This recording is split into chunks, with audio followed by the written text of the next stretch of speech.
बहुत frequently couple मैंने आमको कनसल्ट करती से कंप्लेन थाए कि मिलामिशा कर डिजायर कम हो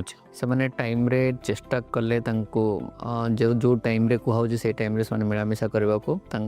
इंटरनल इच्छा बाहरुनी तो तार कारण कौन हो पारे चलो जाना मु डॉक्टर नेहा रंजन भोई क्रेसेंटा फर्टिलिटी चीफ आईवीएफ कंसल्टेंट सब जितेबाला भी आपन को गोटे टार्गेट दिया होची ओवुलेशन इंडक्शन करा होची या ए पर्टिकुलर टाइम रे मिलामिशा करबा पे कहूँ सेटा गोटे नेचुरल स्ट्रेस सब कपल कि सेटा गोटे स्ट्रेस कि मते ए पर्टिकुलर टाइम रे मिलामिशा करबार अछि सेटा को इजीली नियंतु जदि आपन ताको गोटे टार्गेट हिसाब रे नेबे सेटा निहाती गोटे स्ट्रेस रहबो और स्ट्रेस रिलेटेड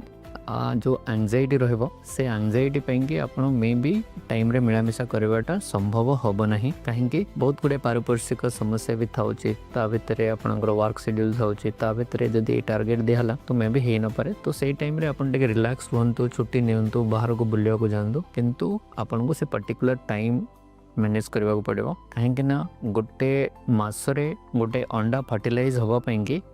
मात्र 24 आवर्स अच्छे ओनली 24 आवर्स इज देयर जो टाइम रे कि गर्भ रही पार कहीं अंडा रिप्रोडक्टिव ट्रैक भितर जमा 24 घंटा जीवित रहे जदि ता भितर फर्टिलाइज नहला ताले सी डेड हो जाए। Thank you.